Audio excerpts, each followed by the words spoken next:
Olá, eu sou a Denise Fernandes Geribello, professora do curso de Arquitetura e Urbanismo da Universidade Federal de Uberlândia, e hoje, aqui no primeiro Simpósio Brasileiro de Cidade, Paisagem e Natureza, eu gostaria de propor uma reflexão sobre a abordagem do patrimônio cultural em diferentes escalas.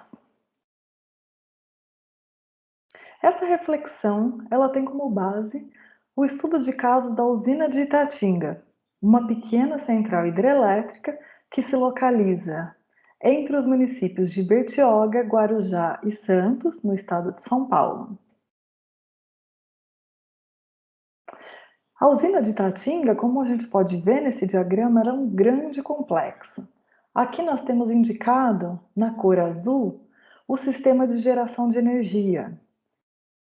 Depois, em laranja, ele mostra todo o sistema de transmissão, que seria a energia saindo da casa de força, ali em Bertioga ainda, atravessando, né, o município do Guarujá e chegando até o Porto de Santos, que é o destino final da eletricidade que é produzida na usina, bem como em vermelho os sistemas de transporte que auxiliam a operação dessa usina, uma vez que ela, em grande parte, né, de sua extensão, não possui uma conexão direta com o tecido urbano, né, com o sistema viário.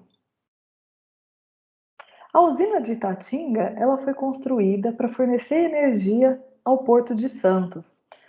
Aqui nessa linha do tempo, ela mostra um pouco das etapas, né, de formação desse complexo e de como ele se desenvolveu até hoje. A demanda pela usina ela vai surgir no momento em que há um processo de melhoramento do Porto de Santos e em que é necessário, então, a criação de um sistema de iluminação e de mecanização dos equipamentos portuários. Para responder essa necessidade, é então criada, né, idealizada a construção dessa usina, que vai ser projetada a partir de 1901 e construída a partir de 1908, tendo sua inauguração ocorrida no dia 10 de outubro de 1910. Essa usina, que já tem mais de 100 anos de idade, continua em funcionamento e continua fornecendo energia elétrica para o Porto de Santos até os dias de hoje. E além do seu funcionamento como, né, uma usina hidrelétrica que gera energia, essa usina também teve uma outra camada que foi aplicada a ela, uma camada de significado que foi a sua compreensão como patrimônio cultural. Em 1999, houve então a indicação da usina para o tombamento e nesse mesmo ano a abertura do processo de tombamento. Esse processo, até o momento em que foi realizada essa pesquisa, né, que foi 2014, ainda não havia sido concluído. Então, aqui em linhas gerais, a gente pode perceber um pouco da dinâmica dessa usina. Frente a esse objeto, a questão que foi colocada foi a seguinte: como olhar para esse extenso complexo para problematizá-lo como um patrimônio cultural? Então, aqui nessa imagem, a gente pode ver essa usina ainda em funcionamento, e pelo mapa, a gente viu que ela se estende, né, por um território, por uma área muito grande, e a busca desse trabalho aqui é justamente discutir essa questão metodológica de como se abordar esse bem a partir da perspectiva de patrimônio cultural. Em primeiro lugar, é importante colocar a questão da usina de Itatinga como um complexo edificado. Aqui eu trouxe uma citação do Menezes, né, do Piano, Bezerra de Menezes. Os objetos materiais só dispõem de propriedades imanentes de natureza físico-química, matéria-prima, peso, densidade, textura, enfim. Então, essas características, elas são características do próprio objeto, imanentes daquele próprio bem que a gente está tratando, né, daquele próprio objeto. Mas além dessas características, quando a gente está tratando de patrimônio cultural, a gente tem uma camada que se sobrepõe a elas. Todos os demais atributos são aplicados às coisas. Então, se alguns dos atributos que nós acabamos de ver são parte, né, são componentes da materialidade daquele objeto, outros atributos são aplicados a ela. Em outras palavras, sentidos e valores. eles não são sentidos e valores das coisas, mas da sociedade que os produz, armazena, faz circular e consumir, recicla e descarta, mobilizando tal ou qual atributo físico. Então, os sentidos que são construídos sobre esse objeto, eles não fazem parte intrínseca do objeto, mas são colocados, né, sobre ele. E essa diferenciação inicial aqui, que é o nosso ponto de partida, é fundamental para a gente entender que a ideia de patrimônio cultural, o que faz algo ser patrimônio cultural, não está intrínseco à obra, mas é algo que é colocado sobre ela.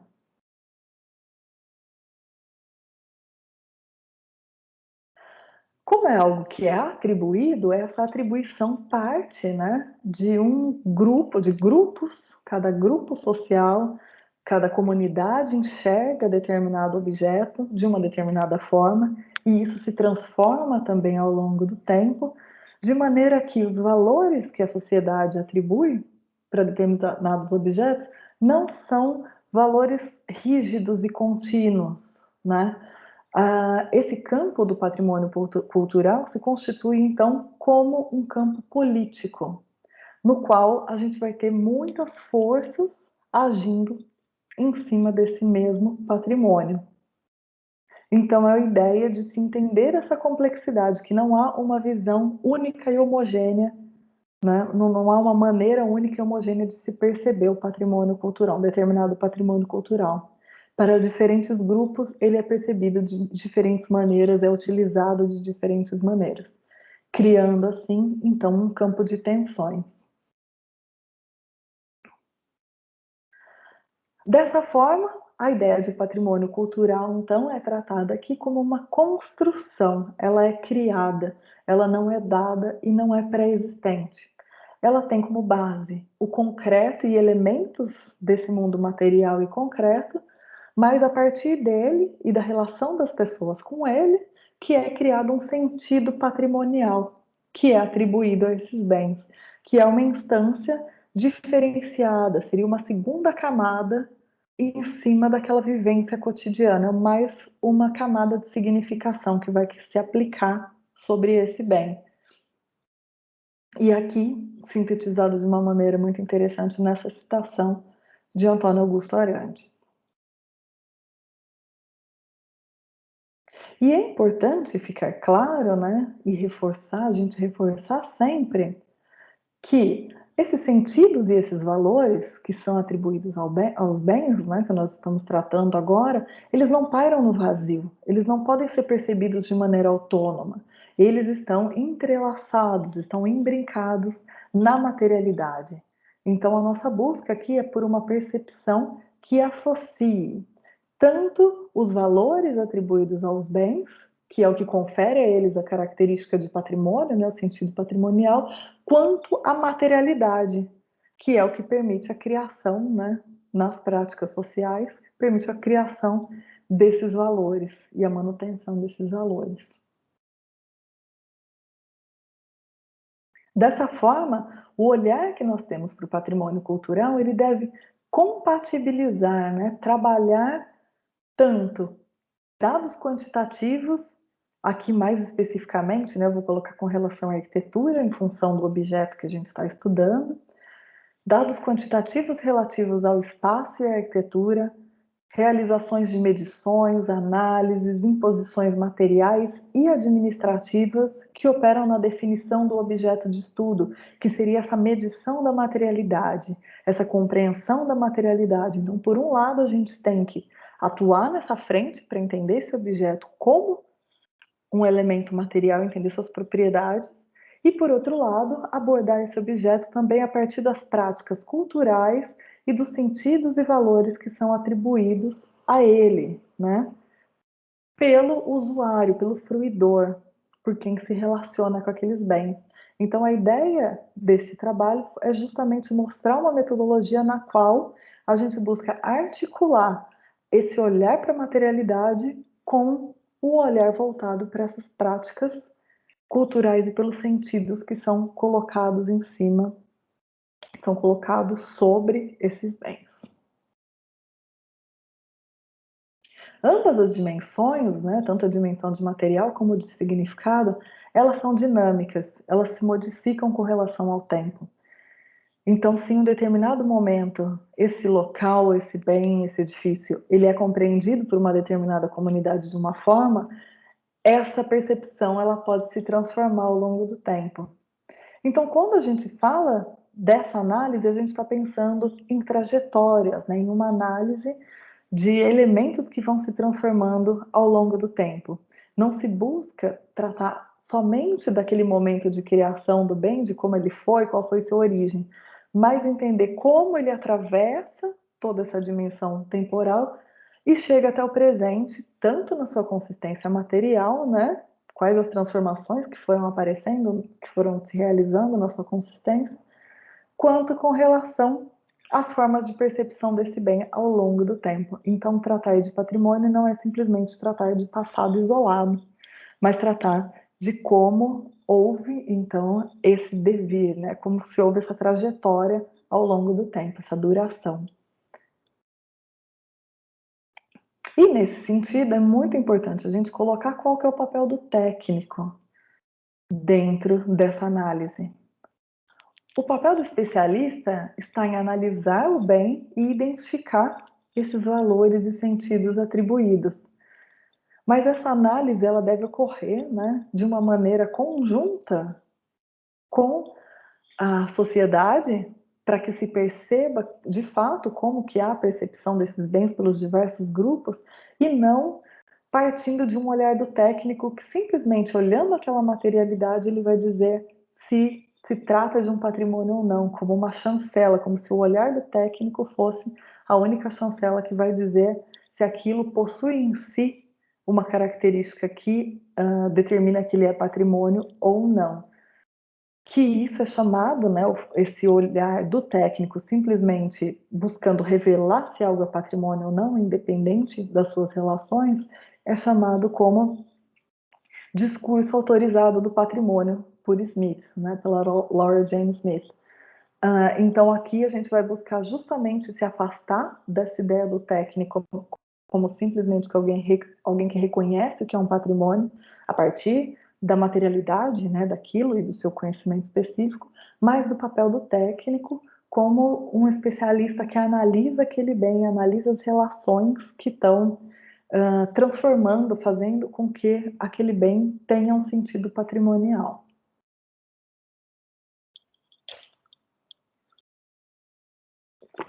Frente a essa complexidade toda, cabe a gente refletir sobre quais são os processos de avaliação e de reconhecimento de valores de bens considerados patrimônio. Então, como a gente vai identificar esses valores, né? Seja em pesquisas acadêmicas, trabalhos realizados por órgãos de preservação, ou mesmo trabalhos que embasam projetos de intervenção em bens reconhecidos como patrimônio. Então, qual é a maneira, como a gente pode pensar essas abordagens possíveis, né?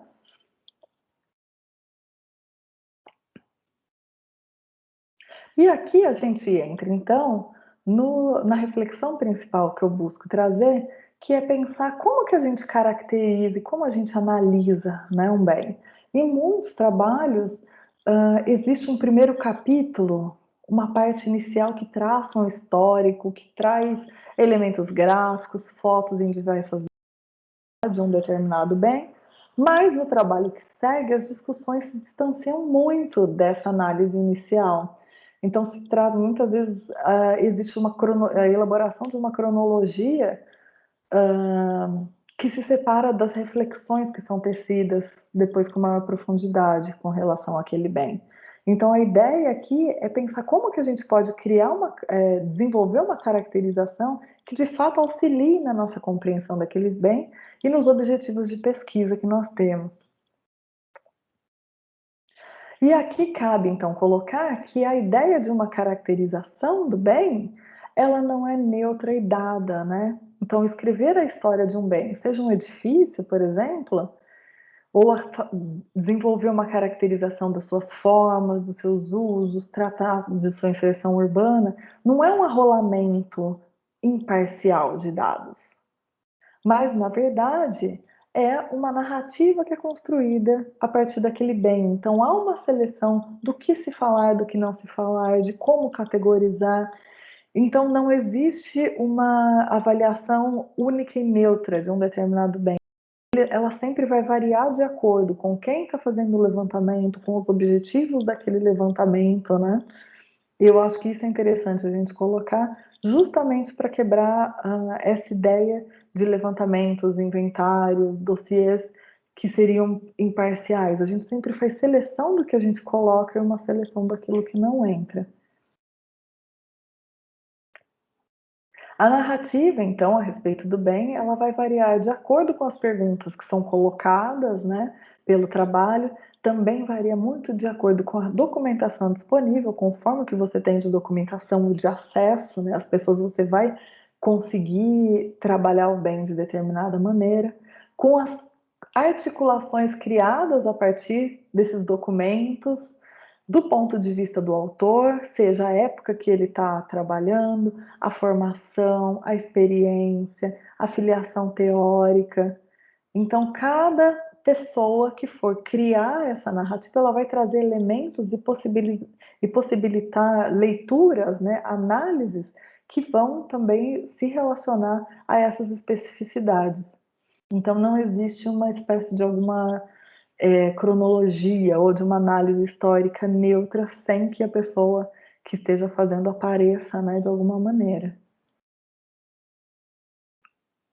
E aqui, então, a gente busca criar uma reflexão sobre o percurso dessa pesquisa. Então, a ideia, o que eu estou trazendo aqui para vocês, não é o resultado final dessa pesquisa, né, que foi minha tese de doutorado, mas mostrar um pouco do percurso, de como que se construiu a minha aproximação com esse objeto.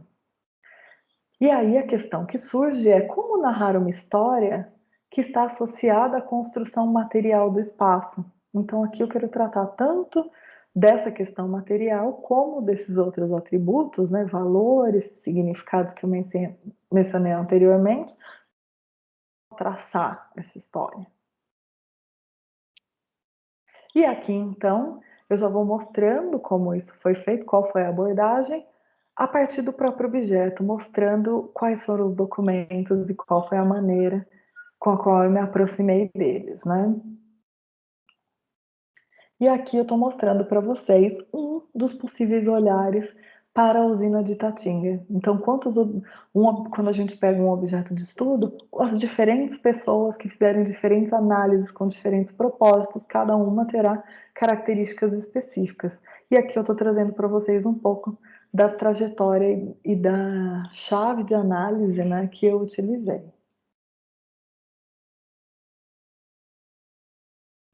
Tendo em vista a extensão do objeto, né, vocês se lembram naquele mapa que eu mostrei agora há pouco, que mostra que a gente tem um sistema de geração que está em Bertioga, e depois uma grande linha de transmissão, que ao longo dela a gente tem aqueles postos, né, também de manutenção. Então a gente tem uma grande área.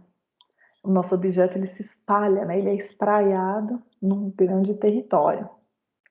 Tendo em vista a extensão do objeto e a teia de significados que a ele se entrelaça, que é essa ideia do patrimônio como campo de tensão, como um campo político, quais os caminhos possíveis para apreender a complexidade dessa dimensão patrimonial, que é dinâmica e multifacetada, que é essa ideia de que a gente vai ter diversas percepções se modificando ao longo do tempo. Então, como olhar para isso?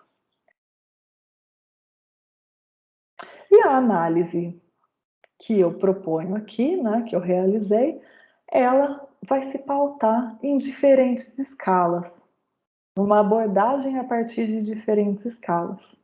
Em função das peculiaridades da usina de Tatinga, optou-se por uma abordagem em diferentes escalas, partindo do macro, né, do todo, para o micro, buscando compreender facetas e nuances do processo de formação da usina de Tatinga e de sua compreensão como patrimônio cultural.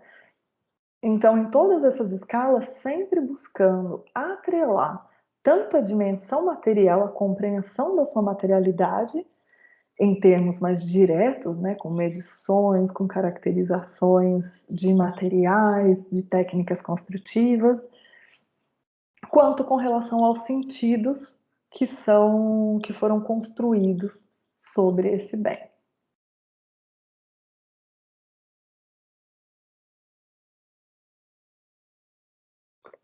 Em cada uma dessas escalas, diferentes tipologias documentais, né, diferentes tipos de documento, foram mobilizados para responder às perguntas pertinentes a cada uma das escalas.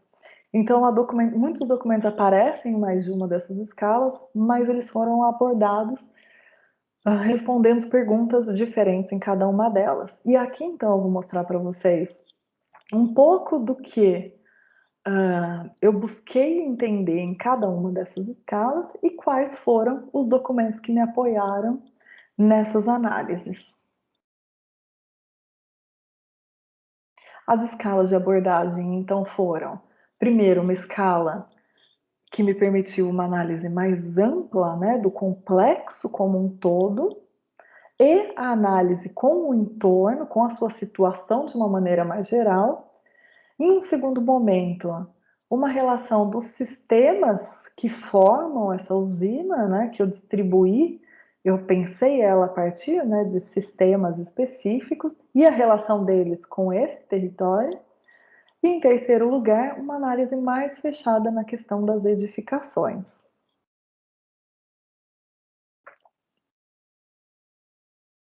Quando a gente trata do entorno, né, dessa abordagem mais ampla, um dos primeiros elementos que eu busquei levantar foram as motivações para a construção dessa usina. É nessa escala de abordagem que a gente consegue entender o porquê ela foi construída, né? Qual era a intenção com a sua construção. E as suas motivações, né, as demandas para a construção da usina, elas estavam diretamente relacionadas com esses elementos do entorno, como o Porto de Santos. Porque a usina foi construída justamente para fornecer energia ao Porto de Santos. A proximidade com a cidade de São Paulo. Porque em alguns textos a gente vê que havia uma intenção da família Gimli, né, Gaffrey Gimli, que foram os empreendedores que construíram a usina, de adentrar o mercado de energia elétrica de São Paulo, que nesse momento ele estava restrito, né, ele era uma área de abrangência exclusiva da empresa canadense São Paulo Tramway Light and Power Company. Então, as concessões de energia elétrica, a localização do porto, a localização perto de São Paulo, são diversos elementos, alguns, né, que eu exemplifiquei aqui, mas que nessa abordagem mais ampla a gente começa a perceber por que ela está nesse determinado local. Nessa abordagem mais distante também, a gente começa a entender por que esse sítio foi escolhido para a implantação da usina, quais as características que eram necessárias, em que locais nessa região de abrangência, né, do Porto de Santos, ela poderia ser construída, como foi feito esse processo do engenheiro de busca do sítio mais adequado, quais eram as dificuldades, né, tecnológicas para conseguir a sua construção. Então, considerando as demandas colocadas, qual era o lugar mais propício para se construir a usina? Tendo em vista todos esses fatores tecnológicos, a questão das concessões de hidrelétrica. E algo que é muito interessante nessa escala mais ampla também, que a gente consegue observar, e isso a gente consegue observar inclusive de uma perspectiva histórica, né? Não simplesmente no momento de construção da usina, mas como isso foi se intensificando ao longo do tempo, que é a ideia dessa usina pertencendo a uma rede. Então a usina, a gente consegue ver, sim, a usina está relacionada com o Porto de Santos, é uma dependência ali direta, né? Em si, elas formam uma rede, um sistema, mas isso está incluído em uma rede muito mais ampla e complexa. A Serra do Mar, então, a gente consegue compreender ela como uma teia de sistemas de infraestrutura. Aqui nessa imagem, a gente consegue ver as redes de transporte, então, sistema rodoviário, ali nas proximidades, estradas, né, que descem, sistema Anchieta, de descida ali da serra, a estrada Mogi-Bertioga. Então a gente tem várias rodovias que fazem essa conexão do Planalto com o litoral ali na área do Porto de Santos. A gente tem a ferrovia, existem oleodutos. Então é uma série, é uma rede de infraestrutura que se espalha ali por aquela escarpa da Serra do Mar. Então a gente consegue entender Itatinga dentro dessa grande rede. E isso é interessante até a gente pensar, porque muitas vezes a escarpa da Serra do Mar, né, ela é vista de uma maneira simplesmente como uma massa vegetal, como uma flora e uma fauna intocada. Mas na verdade é um espaço que tem a mão humana de uma maneira muito intensa ali também, né? Então o funcionamento de várias estruturas nossas aqui no estado de São Paulo, elas são extremamente dependentes dessa rede que perpassa ali a escarpa da Serra do Mar. E essa chave, então, como rede, é fundamental para entender o caráter desse objeto que a gente está tratando, né, da usina de Itatinga, como um patrimônio industrial. Além de patrimônio cultural, ela tem essa característica específica de se relacionar com a questão da industrialização, por ser uma rede de infraestrutura. E o patrimônio industrial, por essência, ele acontece, né? Ele se dá em sistemas de redes.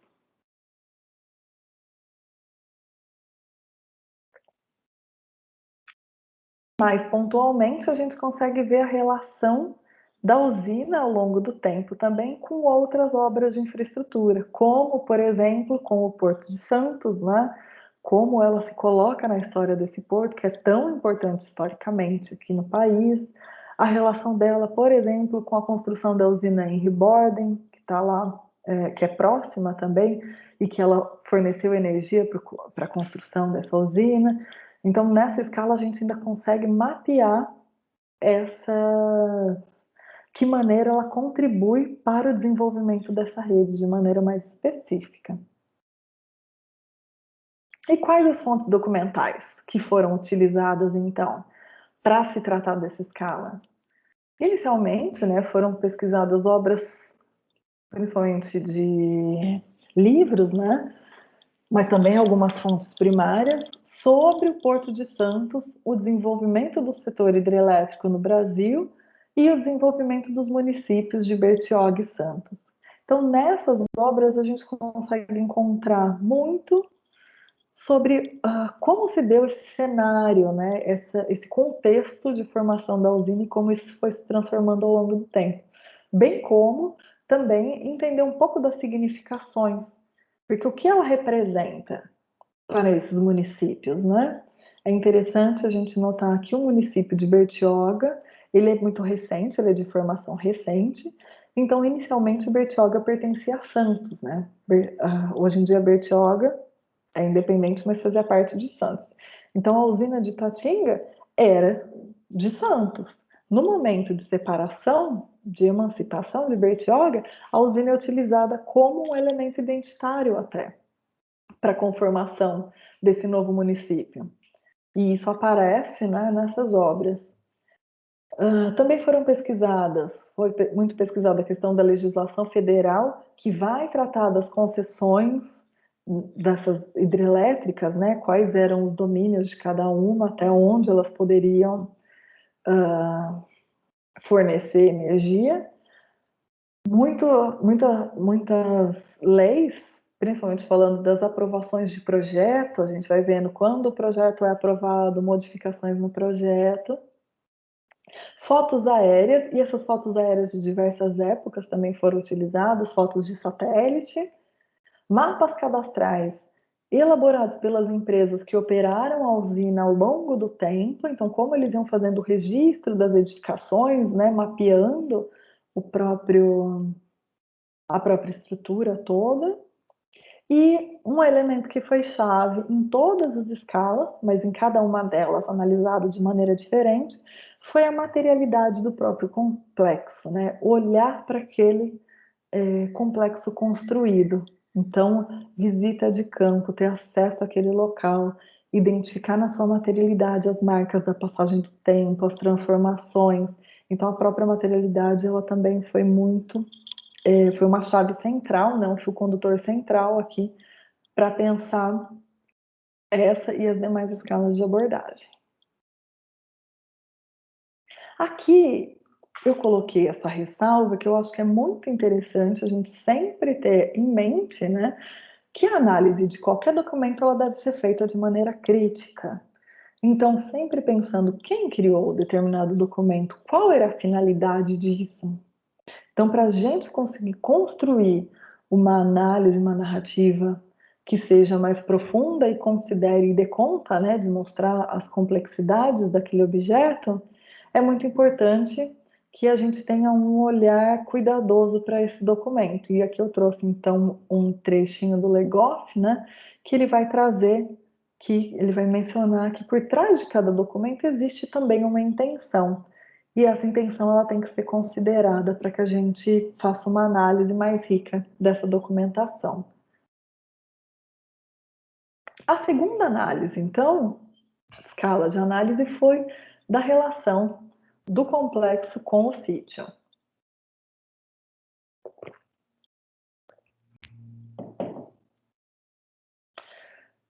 Para realizar essa análise, eu segmentei, né, esse complexo em 4 partes. Separei, então, para fazer análise de cada um desses blocos, o sistema de geração de energia, o sistema de transmissão, sistema de transporte e a vila operária. Vou mostrar um pouquinho deles aqui. Então, aqui na primeira slide já está falando do sistema de geração, que aqui a gente tem a casa de força e nessa foto, na foto de satélite, a gente consegue ver na linhazinha, no final da linha pontilhada amarela, a represa, a localização da represa, o grande canal que conduz a água da represa até a câmara d'água, a linha de tubos que parte da câmara d'água e chega até a casa de força, tendo ali uma ampliação, né, para vocês verem, da casa de força com a chegada da linha de tubos. E abaixo 2 imagens dessa casa de força. Então, essa primeira área, essa primeira grande estrutura foi então analisada como sistema de geração de energia. Também foi analisado o sistema de transmissão. Aqui eu coloquei algumas imagens dessas torres que vão partir da casa de força e levar essa energia até o Porto de Santos, passando por grandes canais, né? Passando ali por toda esses recortes da geografia, recortes geográficos ali. Além disso, pelo fato da usina não ter uma ligação direta, né, com o tecido urbano ou com o sistema, né, de rodovias, existe um sistema de transporte próprio dentro desse complexo. A ligação para a casa de força ela é feita da seguinte forma, né? A partir da rodovia Rio Santos, a gente pega uma estradinha, cruza o rio Itapanhaú de barco, aqui embaixo, né? Na foto da esquerda de baixo, a gente tem o barco, que faz essa transposição ali do Itapanhaú. Depois, pelos trilhos, hoje em dia não é um trem que puxa, né? Mas é um trator, é esse bondinho tracionado pelo trator, que vai percorrer esses trilhos do portinho até a casa de força, e da casa de força para se acessar a câmara d'água a um sistema de funicular, que ele é para levar materiais, então ali da casa de força e vencer o desnível ali da Serra do Mar, chegando até a câmara d'água. E além disso, um outro sistema auxiliar, né, para essas operações é a Vila de Itatinga, que é uma das vilas operárias que se localiza, né, dentro desse complexo. Então, o item Vila Operária, ele contempla a Vila de Itatinga, que fica ao redor ali da Casa de Força, mas existem outros conjuntinhos de habitação que estão localizados ao longo de todo esse complexo. Hoje em dia, nem todas essas habitações estão ocupadas, né? Muitos dos trabalhadores, eles trabalham em regimes com com horários, né, alternados, assim, então eles permanecem em um dormitório, mas eles não têm uma residência fixa na usina de Itatinga, em turnos. Então, esses trabalhos por turnos se desenvolvem muito mais hoje em dia do que habitantes que permanecem nessa usina, né, vivendo, tendo ela como residência fixa. Então, aqui a gente já percebe uma mudança desse caráter, né? Mas ainda assim a gente tem uma vivência social que é considerável ali. E o que a gente observou, então? O que foi possível ver nessa escala de abrangência? Primeiro, a relação das estruturas com esse sítio, com essa geografia específica, né? Nessa escala foi possível entender os partidos de implantação adotados, por que cada elemento se situa especificamente nesse local, quais são os fatores condicionantes das soluções construtivas empregadas, então por que determinada técnica usada em determinado contexto. Essa escala permite, então, a gente já ter a compreensão desses elementos de relação do complexo, como ele se assenta, né, nesse território. Também foi possível as formas de uso e de ocupação de cada um desses sistemas. Quais são as práticas culturais, práticas sociais que ocorrem nesse local? Como que ele se relaciona de uma maneira mais com seu, seja o entorno, as áreas, né, de cidade, de urbanização, que estão mais próximas, seja ele da vegetação, porque existem ali maneiras de se apropriar e de se transitar entre o complexo em si e seu entorno. E algo que é interessante também de ser percebido é que não existe uma linha que defina no território, né, na materialidade, que separe o que é usina do que não é. Então não existe uma cerca ao redor dela como um todo, para a gente delimitar o que é a usina e o que não é a usina. Então, esses limites fluidos também, nesses momentos a gente consegue ir identificando essas interações também com o território. E aqui é muito forte, né, nesse âmbito, a análise na Vila de Itatinga, principalmente na Vila de Itatinga, que é o local que a gente tem o maior número de circulação de pessoas. E aqui, por exemplo, é essas fotos, elas são da igreja, que é localizada, né, na Vila de Itatinga, que é uma celebração do Dia da Padroeira lá. Então, a gente ainda tem muitas práticas religiosas naquele espaço. Se a gente pensar também no clube, que está localizado na Vila de Itatinga, tem campeonatos de futebol. Então, existem diversas práticas sociais, diversas maneiras de utilizar esse espaço que são peculiares dali, que perpetuam ao longo do tempo. As fontes documentais para essa segunda escala de análise foram tratados relativos à construção de hidrelétrica, né, de diversos países, revistas e manuais técnicos também de diversos países, e é muito interessante ver que Itatinga aparece em manuais internacionais também, então essa troca dos saberes é possível mapear ali, e é muito interessante isso. Não se tratava de um saber que vinha de fora e era incorporado. Não. Aqui a gente também tinha muitas experiências, e Itatinga uma delas, em curso, e que eram colocadas nessas revistas internacionais também. As fotos de satélite continuaram ajudando bastante, e os esquemas, croquis, plantas de construção e de reforma desse complexo. A análise da materialidade continuou, então, e das práticas sociais, continuou como um elemento chave aqui para a leitura desse patrimônio. E na escala da edificação foi possível analisar técnicas construtivas, a relação com esses manuais técnicos do período. Então aqui a gente tem um exemplo de uma residência de madeira construída lá, que popularmente é conhecida como um chalé de madeira pela população local. E essas técnicas de encaixe de madeira, elas podem ser encontradas em diversos tratados de carpintaria do momento em que elas foram construídas. Então, de novo, a gente consegue ver essa circulação de saberes.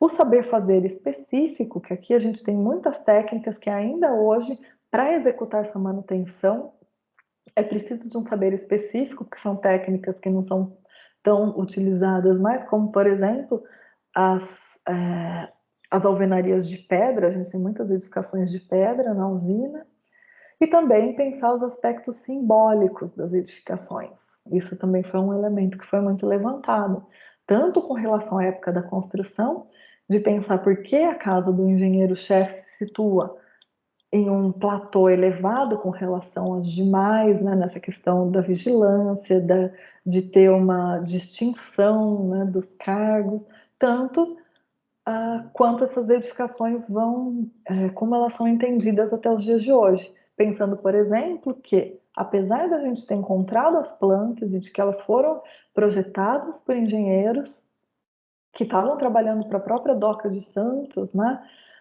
Engenheiros brasileiros e que estavam fazendo esses projetos ali mesmo, no contexto onde eles foram construídos, existe um mito de que essas construções teriam vindo da Inglaterra, em função da proximidade aqui de Paranapiacaba, onde a gente vai ter a ferrovia inglesa, né? Então, essas construções simbólicas também foram analisadas. E as transformações e apropriações ao longo do tempo. Aqui, a escola de Itatinga, inicialmente a escola funcionava em uma residência, depois houve um edifício da escola. Hoje em dia não existe mais uma escola dentro da usina, né, da vila, então ela funciona como um centro de tratamento, de treinamento. Então, como isso foi acontecendo ao longo do tempo? Com relação ao maquinário também, essa escala permitiu que fossem identificados permanências e transformações, né, nesse maquinário, mostrando muito do desenvolvimento tecnológico, de questão de segurança de trabalho e, ao mesmo tempo, de outros, por outro lado, né, equipamentos que se mantêm até os dias de hoje. E as fontes documentais foram os tratados relativos à construção de hidrelétrica e à construção civil, além dos manuais, né, e revistas que já vinham sendo utilizados, obras que tratam de história da técnica, as plantas, projetos do conjunto e a análise da materialidade, já com foco mais nos detalhes construtivos, nos materiais construtivos. Essa análise em diferentes escalas, ela aponta uma riqueza de articulações entre o homem e o meio ao longo do tempo, e as peculiaridades que são geradas ao longo dessa relação. Então, aqui a gente entra na ideia da paisagem. Então, essa abordagem, no caso de Itatinga, ela permitiu com que a gente conseguisse, para além de fazer simplesmente uma leitura geográfica ou ecológica, a gente pudesse entender esse espaço atualmente, né, como um espaço experimentado, como um espaço vivido. Uma análise, né, uma abordagem como fenômeno de percepção. E aqui, para entender esse conceito, a gente teve como base o conceito de identidade estética do lugar, que é trazido pelo D'Angelo. Então, existe na usina de Tatinga uma articulação profunda entre natureza e obra humana que dá origem a um lugar peculiar que ele é percebido como um todo. Então, a gente não tem como distinguir mais uma coisa da outra. Existe uma relação profunda e de ida e volta, né, entre esses elementos. A paisagem não se refere somente à materialidade, mas à relação constante entre o homem e a natureza ao longo do tempo. Então, essas relações vão se transformando. Então, a ação humana e a ação da natureza vão se moldando um ao outro.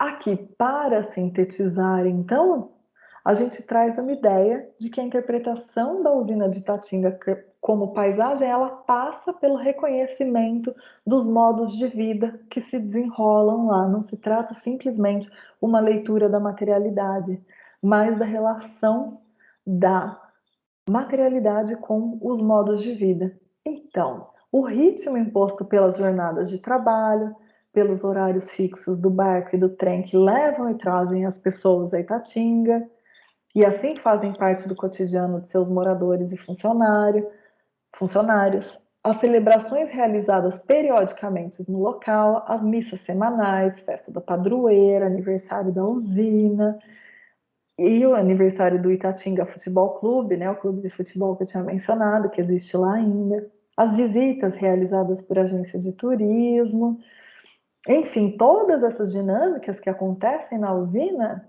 elas fazem parte de uma maneira de perceber esse território e contribuem para a definição, então, dessa identidade do lugar. E é essa identidade do lugar na qual, a chave com a qual a gente vai conseguir perceber ele tanto como uma materialidade, como um sentido patrimonial. Aqui, então, estão as referências utilizadas para desenvolvimento aqui dessa reflexão. Muito obrigada.